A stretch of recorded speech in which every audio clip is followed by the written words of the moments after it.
What's up, you guys? Welcome back to Steve's Project Car Garage. My name is Steve. It's been a few weeks since my last check-in with y'all, so today we're going to go ahead and just do a basic project.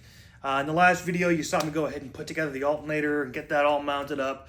Everything's good with that. I did get some parts from Spitbits, thankfully, but I still need some more parts to be able to actually do what I wanted to do by now, which was get the engine running. So, for the time being, though, what we're going to do is we are going to go ahead and get this Camber Compensator from Apex2Apex Racing installed. So grab yourself a cup of Jita juice and stick around. It's going to be a lot of fun. All right, so some of you might want to know what a Camber Compensator is, so I figured I'd try to explain it as best as I can. So the Spitfire has this single leaf spring that kind of goes across the pack. That's the spring pack. You saw me install that a long time ago. And that single leaf spring, because it's putting down a lot of pressure on each side here, causes these wheels to have some serious tuck. You see that? That's a negative camber, if I'm not mistaken. Correct me if I'm wrong.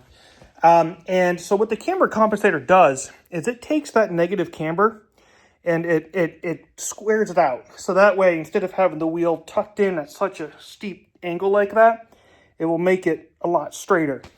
And that provides a lot more rigidity and stability. Now, when the car is fully loaded with the body and everything else, the wheel tuck does go away a little bit when you roll the car back and forth. It eventually will settle out and it won't be as bad.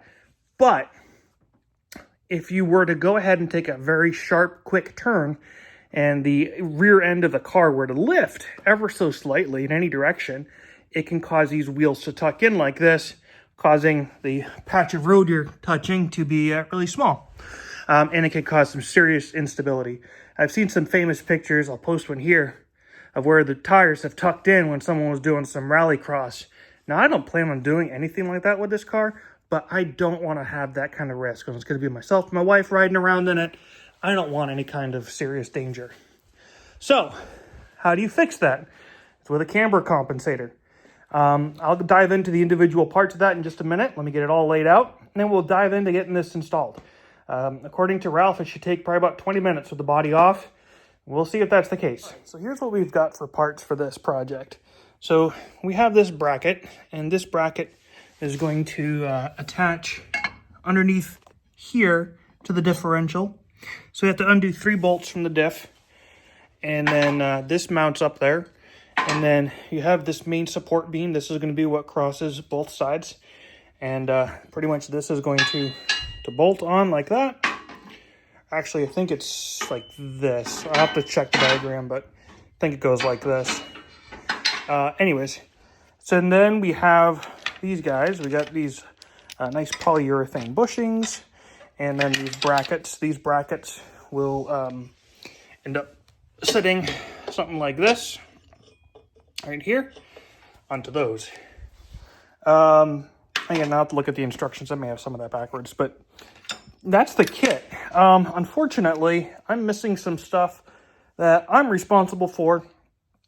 I thought I had all the bushings to be able to replace in my radius arms, and I don't. So I have to order those. So just in the meantime, just to put this together for looks, we're just going to use a couple of bolts, and we will put the radius arms in at a later point. So let me go ahead and get this thing set up. I'll get you guys set up. Let's get this lower bracket placed onto the differential first, and we'll go from there. All right, so I guess we're gonna go ahead and get started with my half-inch socket here, and we're just gonna take off these 3 lower bolts. I really hope that this doesn't make my nicely sealed diff leak. Fingers crossed it doesn't. I guess we'll find out shortly.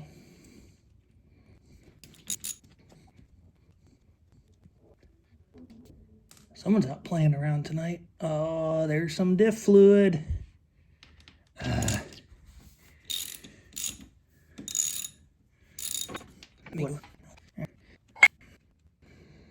We're committed. We're committed, but we're going to bolt this guy real quick.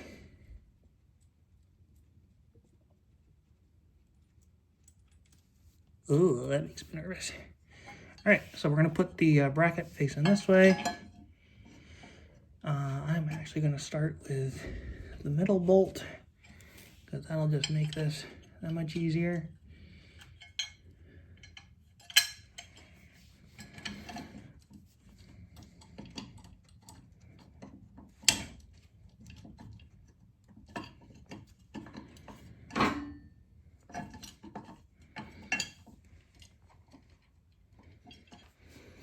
I had to go get a little extension.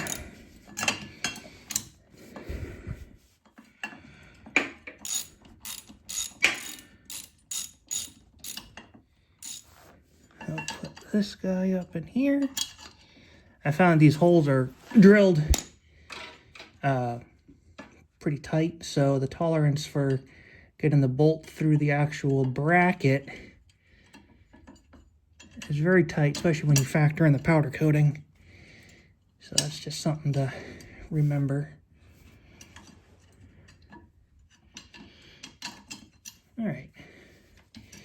Well, I got these in place. I'm going to go ahead and zip these down between 16 and 18 foot-pounds. So I'll get these bumped, and then I'll throw the torque wrench on them. All right, there's the lower bracket installed. Got those down to 18 foot-pounds. And here are the instructions. I should have showed you these earlier. But he has created some really nice instructions that go along with this. So we've already taken care of this part. Nice thing is that we don't need to put this thing up on jack stands because, well, the body's off. So great time to do it. All right, so now the center bracket, the next bit here. So let's see here. The side brackets. All right. So remove the nut from the bolt that secures the radius arm. Well, we don't have one right now. Install the side bracket as shown. Side bracket should be located on the top of the radius arm end with the ear towards the center line of the car facing slightly forward. Excellent. So again, this should be pretty easy to do because, well, we don't have anything here. So we're just going to go ahead and place these on and get them done. All right, well, I think I've run into another roadblock. This happens to me all too often. I have two driver's side brackets. So these are the way the brackets are supposed to go on. The brackets are supposed to go ahead and sit on top of the radius arm mount here, and then the brackets are supposed to face forward. And, well, that ain't gonna work. So I have definitely two of the same brackets. So I'm going to reach out to Ralph and confirm my suspicions and see if he can help me out. Several days later. All right, what's up, you guys? We're back. So Ralph ended up shipping over the extra bracket. So we have the bracket now, and what we're going to do is just get started with installing the brackets. I don't have the bushes still for the radius arms, so I'm still waiting on those. But I'm at least going to be able to illustrate the process of installing this. So let me go ahead and get this started, and then yeah, we'll go ahead and finish up this project. All right, so this is essentially what I got. I got the bolt here for the radius arm, and we're just going to push that through. And now Ralph did mention that you're going to need an additional couple of threads on the end here, and I'm trying to get in there as best I can, but I don't have that, so I'll end up having to replace the bolt with a little bit longer bolt. But these are the bolt size that I had seen out on the Rimmer Brothers website to use, so I could probably use an extra 1/4 inch. Or maybe even an 1/8 inch. Not a whole heck of a lot, but enough to have at least 2 or 3 threads protruding past the lock nut. But you can see for illustration purposes, that's what we're going to do. So I got the other bracket on this side, just kind of setting, ready to go. Let me go ahead and get the bolt put onto that, and then we will continue with actually putting the span across, and we'll install that through here. And yeah, anyways, that's where we're at. All right, so following the instructions, I took the wheels off and I put the vertical links on axle stands. I do have the floor jack there, but as you can see, it's not making any contact with the frame. That's just a small piece of insurance. I'm not going to be climbing up underneath this thing at all. So, but that's the situation. The idea of putting the vertical links on the axle stands is to be able to keep load on the spring, but there's no body. So this is going to be a little bit interesting because I essentially need to try to load the spring while also putting this on. So hope you guys are ready. This is going to be probably a little bit amusing, but I think that the next thing that we need to do is go ahead and, with the car jacked up and the tires off, insert one washer following by a bushing on the bolt and insert the bolt downward through the eye of either side of the outside bracket. So we're going to do the outside brackets first, it looks like. And then we're going to go ahead and do the middle one from the looks of it.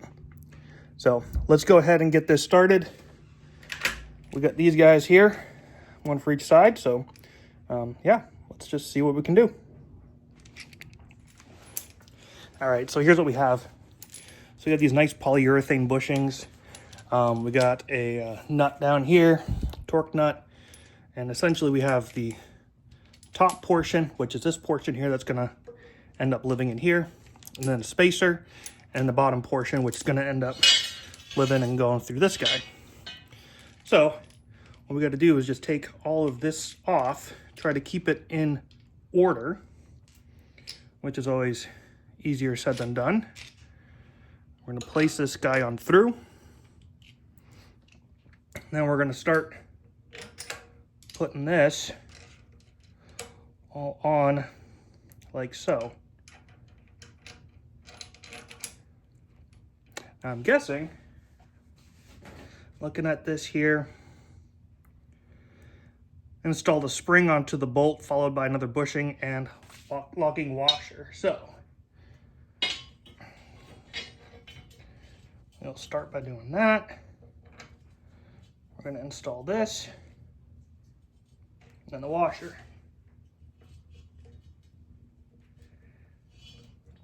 And then I'm going to just put the nut on so we can get that at least a couple threads on for purchase.